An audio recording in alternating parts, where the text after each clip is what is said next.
मलाई परेको मेरो भागमा कति बिग्यो छ म त्यो तिर्छु, त्यो तिरेर म चाहिँ यसबाट म तिरेर क्लिन गर्न पाउँछु भनेपछि केही भए पनि त पैसा उठ्छ नि त सर। तपाईँले गलत पात्रलाई प्रश्न सोध्दै हुनुहुन्छ। तपाईँले सोध्ने भनेको यो प्रश्न उता सम्बन्धित निकायलाई नै हो होइन।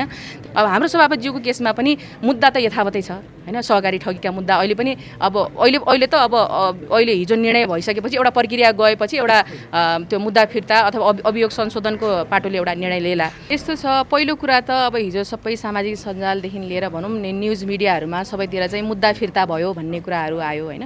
म आज यहाँबाट के प्रश्न पार्न चाहन्छु भनेको मुद्दा फिर्ता होइन, त्यो अभियोग पत्र संशोधन गरिएको हो होइन। अभियोग पत्र संशोधन गर्ने त्यो निर्णय भएको हो हिजो महाधिवक्ता कार्यालयबाट।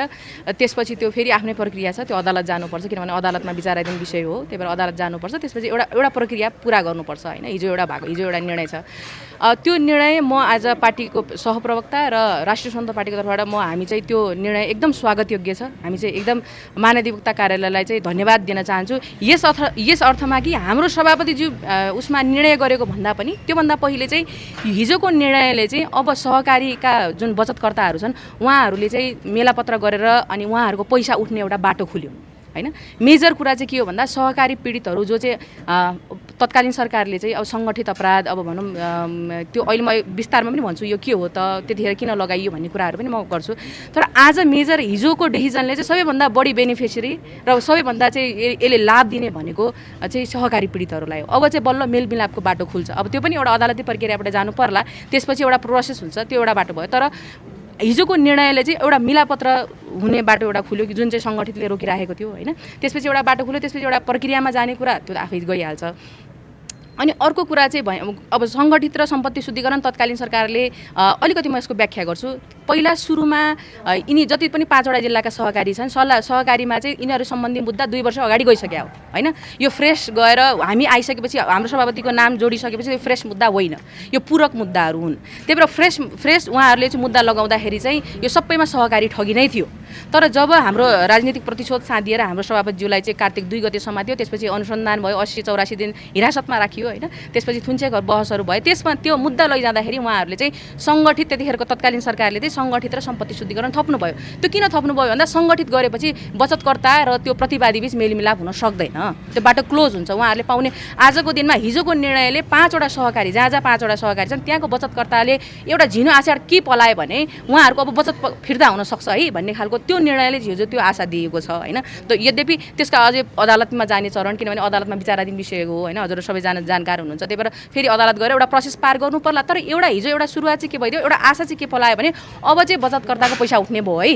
अब चाहिँ यो हिजोको निर्णयले चाहिँ यो फर्स्ट बेनिफिसियरी भनेकै बचतकर्ताहरू हुन्। जतिखेर तत्कालीन सरकारले चाहिँ एउटा मान्छे सिद्धाउनको लागि होइन, हाम्रो पार्टी सभापतिज्यूलाई सकाउनको लागि जसरी त्यो सम्पत्ति शुद्धिकरण र सङ्गठित अपराध जस्ता कानुनलाई चाहिँ टेकेर त्यहाँ मुद्दा दर्ता गरायो होइन। त्यो केवल के थियो, सम्पत्ति शुद्धिकरण सङ्गठित किन लाउनु भयो भन्दा त्यति तत्कालीन सरकारले मेलमिलाप गर्ने बाटो बन्द गर्नलाई। सम्पत्ति शुद्धिकरण किन लाउनु भयो भने हाम्रो सांसद पद निलम्बन गर्नलाई। त्यही भएर यो दुईवटा त्यत्तिको प्रयोजनको लागि लगाएको थियो र त्यसबाट पीडितलाई के असर परेको थियो त उहाँहरूले त्यो विचार गर्नु भएन। त्यतिखेर सरकारको प्राथमिकतामा पीडित परेनन् होइन। तर यो सरकारको हिजोको निर्णय चाहिँ एकदम स्वागतयोग्य छ। त्यसमा अब उहाँहरूले अब भोलि आज भइसकेपछि एउटा प्रक्रियामा जाला, मान्छेले मेलमिलाप गर्न चाहन्छ, आर्थिक मुद्दा हो होइन। मेलमिलाप गर्न चाहेको खण्डमा मेलमिलाप गर्न नसक्ने स्थिति हिजो थियो भने हिजोको निर्णयले चाहिँ त्यो बाटो अलिकति खोलिदिएको छ। अब हाम्रो सभापतिज्यूको केसमा पनि मुद्दा त यथावतै छ होइन। सहकारी ठगीका मुद्दा अहिले पनि अहिले हिजो निर्णय भइसकेपछि एउटा प्रक्रिया गएपछि एउटा त्यो मुद्दा फिर्ता अथवा अभियोग संशोधनको पाटोले एउटा निर्णय लिएला। तर त्यसपछि उहाँहरूलाई चाहिँ अब मुद्दै सकियो कि अब मुद्दै हट्यो कि भन्ने होइन। 5वटा जिल्लामा अझै पनि विचाराधीन हुन्छ सहकारी ठगी र ठगीका मुद्दा चाहिँ अहिले पनि 5वटा जिल्लामा हुन्छ। 5वटा जिल्लामा म तारिखमा जानुपर्छ, मुद्दा यथावतै छ। सङ्गठित अपराध र यो सम्पत्ति शुद्धिकरणको मुद्दाबाट चाहिँ क्लिन चिट पाएको होइन। अहिले त्यो क्लिन चिट भन्दा पनि कस्तो हो भन्दा अभियोग पत्र संशोधन हो। जस्तो मैले अघि नै भने नि सुरुमा यो अभियोग जाँदाखेरि सहकारी ठगी नै गएको होइन। सहकारी ठगी नै गएका थिए तत्त जिल्लामा जतिखेरसम्म हाम्रो सभापतिलाई मुछिएको थिएन। हाम्रो सभापतिलाई मुछिसकेपछि उहाँहरूले जुन व्यवस्था हिजो के एउटा चाहिँ महाधिवक्ता कार्यालय अब यो चाहिँ उहाँ त्यही सम्बन्धित सरकारवालाहरूलाई सोध्यो भने अझै क्लियर पार्नु होला होइन त्यहीको पार्टबाट। तर मलाई जानकारी भए अनुसार के हुन्छ भने महाधिवक्ता कार्यालय अथवा कुनै सरकारी वकिललाई चाहिँ अभियोग पत्र संशोधन गर्न सक्ने अधिकार हुन्छ होइन।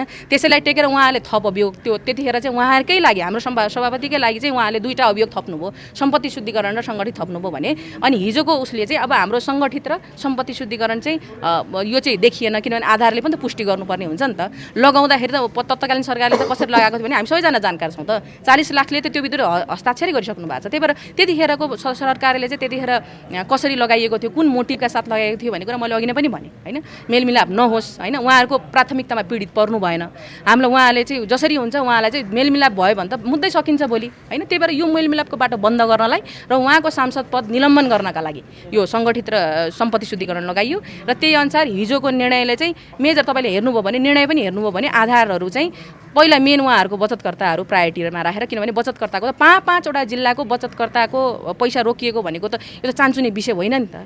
यो त यो सहकारी पीडित कुन बाट गुजिरहनु भएको छ। अब म त सभापतिजीको सचिवालयमा पनि रहेर उहाँ यो कानुनी विषय सबै हेर्ने भएको भएर हाम्रो त दिन प्रतिदिन उहाँहरूसँग हुन्छ। हामीले त यो गरेकै थिएनौँ, हामीले त यो नाममै कसैको नाम तोकेर हामीले हालेकै थिएनौँ। हामीलाई किन यस्तो यो भयो, हाम्रो के गल्ती भनेर आउनुहुन्छ उहाँहरू होइन। कतिपयले सार्वजनिक उसमा मिडियामै आफ्नो अभिव्यक्ति दिइसक्नु भयो, कतिपयले त निवेदनै हालिसक्नुभयो कि हामीले त फलानु कसैको नाम तोकेर उजुरी नै हाले होइन, हाम्रो बचत चाहियो। हामीले कसैलाई सङ्गठित हाल, कसैलाई सम्पत्ति शुद्धिकरण भन्ने त्यसरी हामीले कसैलाई उजुरी नै दिएका छैनौँ, कसैको नाम तोकेकै छैन भन्ने कुरा उहाँहरूले सार्वजनिक रूपमा पनि बोलिसक्नुभयो।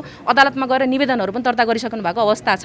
त्यही भएर हिजोको ऊ पनि मलाई लाग्छ यो एकदम स्वागतयोग्य छ निर्णय। यो चाहिँ हाम्रो सभापतिज्यूको अन्याय जुन चाहिँ एउटा अन्यायको श्रृङ्खला थियो त्यसलाई थोरै भए पनि अलिक कम गर्यो। त्यसलाई भोलिको दिनमा प्रतिभाजी यसमा एउटा जिज्ञासा होइन, तपाईँले भने बमोजिम चाहिँ या रासोपा कार्यकर्ता शुभचिन्तकले भने बमोजिम रविजीलाई प्रतिशोधपूर्ण तरिकाले चाहिँ सङ्गठित अपराध र सम्पत्ति शुद्धिकरण लगाइयो भन्नुभएको छ तपाईँहरूले।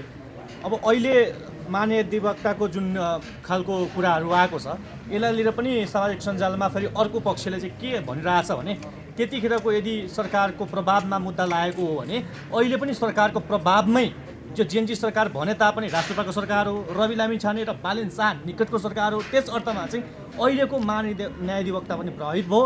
यसलाई हामी मान्दैनौँ, यो फिर्ता तत्काल लिनुपर्छ भनेर चाहिँ उहाँहरूको होइन। यस्तो हो, कसरी लिनुहुन्छ? यस्तो हो, उहाँ अब कसले त्यस्तो भनिराखेको साथीहरूले चाहिँ अब त्यो के चाहिँ एउटा बुझ्नुपर्छ भने उहाँहरूले हामीलाई टार्गेट त्यतिखेर सरकारले किन गर्यो भन्ने कुरा मैले अघि नै प्रश्न पारिसकेँ होइन। यसलाई थप प्रश्न गरिरहनु परेन किन त्यति बेला त्यो किन लगाइयो, किनभने अलरेडी भएको मुद्दामा चाहिँ अभियोग थपेर लैजाने भनेपछि कुन मनसायका साथ गइएको थियो भन्ने हो।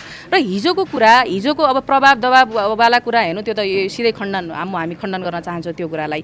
अर्को पाटो भनेको तपाईँले भने बचतकर्ताको बचत फिर्ता हुने कि नहुने त म क्वेसन गर्छु तपाईँलाई। आजको दिनमा उहाँ त्यो भन्दै गर्दा त्यो जसले त्यो क्वेसनहरू उठाइरहनु भएको छ, म उहाँलाई एउटा विनम्रताका साथ एउटा प्रश्न के सोध्न चाहन्छु भने जब अलरेडी एउटा सहकारी ठगी मुद्दा गएको थियो भने त्यतिखेरको सरकारले रवि लामिछानेलाई थुनेपछि सङ्गठित र सम्पत्ति लगेर गयो नि, त्यतिखेर अभियोग थप भएको छ। त्यतिखेर उहाँहरूले त्यो अभियोग किन थपेको भन्ने क्वेसन किन गर्नु भएन?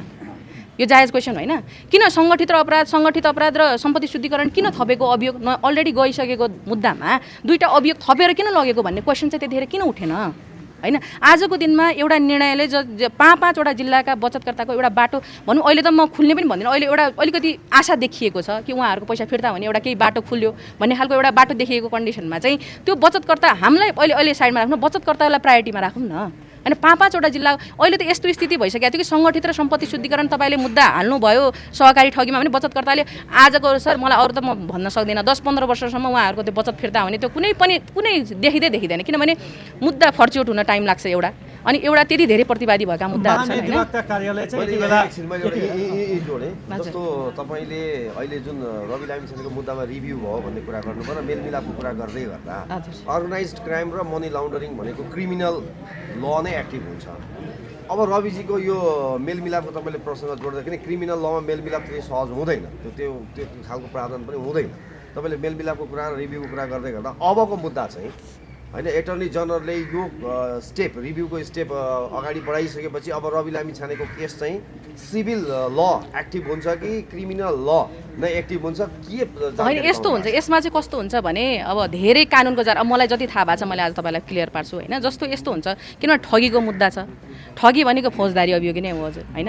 त्यही भएर योमा सिभिल हुँदैन, किनभने कम्पनी एक्ट अन्तर्गत जानुपर्ने त कम्पनी एक्ट अन्तर्गत थियो जुन हामीले सुरुबाटै भनिरहेका थियौँ होइन।